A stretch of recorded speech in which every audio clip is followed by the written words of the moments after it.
Hello, and welcome to the weekly Nutrition Bite. I'm Liz Howard, and I will be your hostess on a weekly basis here with Sisson and Associates to learn more information about nutrition and how you can take control of your own life and implement better nutrition into your lifestyle. So this is going to be our first week here at this, so bear with me, and we'll be talking about hydration today. So we're going to be talking a little bit about the foundations of hydration, why hydration is important, and how you can hydrate better on an everyday daily basis. So let's get started with that. So what are symptoms that are caused by dehydration? There are so many. I'm going to say Dr. B, an Indian medical doctor, has stated chronic cellular dehydration of the body is the primary etiology of painful degenerative diseases. So we want to avoid these. Symptoms of dehydration do include things like obviously a dry, parched mouth, but headache, joint pain, cramps, muscle cramps, heartburn, even hypertension and diabetes, anxiety and constipation, things that people come into the clinic all the time and are complaining about. So cravings and things like that. These are all potential signs of dehydration. So let's talk a little bit about what types of drinks or things are dehydrating. Okay, so anything with caffeine in it is going to be dehydrating. It doesn't matter if it's sugar-free or not sugar-free, it's going to be dehydrating. That will include your coffees, your teas, your energy drinks, and other caffeinated beverages that are out there on the market that are appealing. They are not hydrating. They are diuretics that pull minerals right outside of your body. And minerals are key in keeping hydration balanced both inside and outside of the cells. Okay.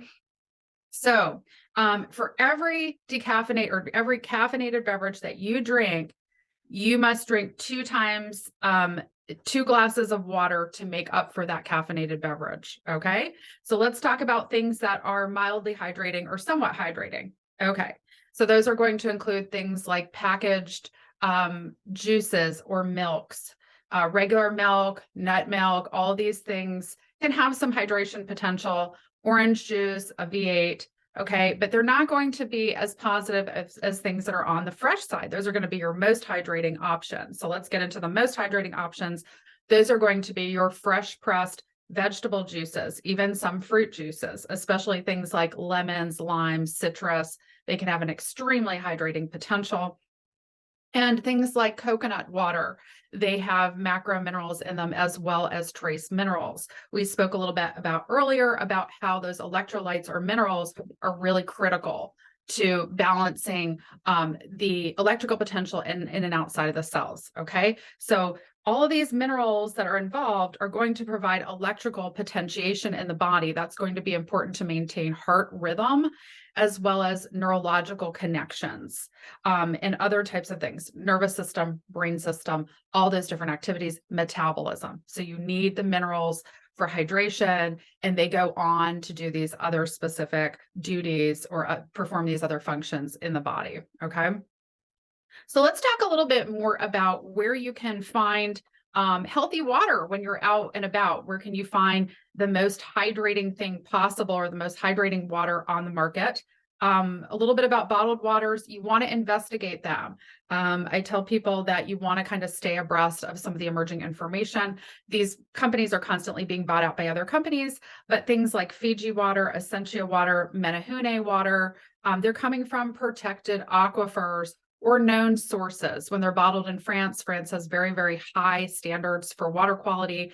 Their public water is of very, very high quality. So some of those sources are going to be positive. Looking at other types of spring waters, you want to make sure that you're actually getting spring water. Okay. So protected aquifers mean that you've got a supercharged or minerally charged water that's going to have more potential for hydration. And if it's coming from a protected aquifer, you know that it hasn't been contaminated. Okay, so a little bit more about, let's do a few recipes. A few things, you can use crystal salts to hydrate your water or to give your water more potential. You can start with a pinch of salt. You can work up potentially to a 1/4 teaspoon of salt per quart. And what types of salts would you want to be using? Again, these need to be crystal salts. I recommend Selena Naturally Celtic Sea Salt, Redmond Real Salt, or Himalayan salt. The sea salts have more magnesium, and many of us know that that is going to be one of the minerals that most of us are somewhat deficient in and need more of. So if you want to put that into your water, I do suggest it. The Himalayan salt will not have as much magnesium inside of it. So I suggest that people potentially consider salt. I've seen it clear headaches. I've seen people feel better on a regular basis by adding some salt to their water. The more protein you eat, the more salt that you actually need, or the more electrolytes that you need. Okay, so let's take a look at one more recipe here. We'll call this one Pucker Up. And this is going to have a 1/4 cup of lemon juice, a 1/4 cup of lime juice. It's going to have a teaspoon of one of the real salts we just spoke about. It's going to have 1 liter of water. So again, you don't want to put too little of water in there. And it's going to have 1 whole squeezed orange juice in it. So this is going to be a very hydrating drink. If that's a special drink, but if you want to go ahead and hydrate your water or make it more hydrating, you can put pieces of fruit in there. You could put a raspberry in there. You could put a 1/4 of an orange in there, a slice of an orange in there. You can put grains of different grains in there. Anything lemon, anything to really hydrate the water or give it some energy is going to potentially be a little bit better than a stagnant water or a water that's from a questionable source like your tap.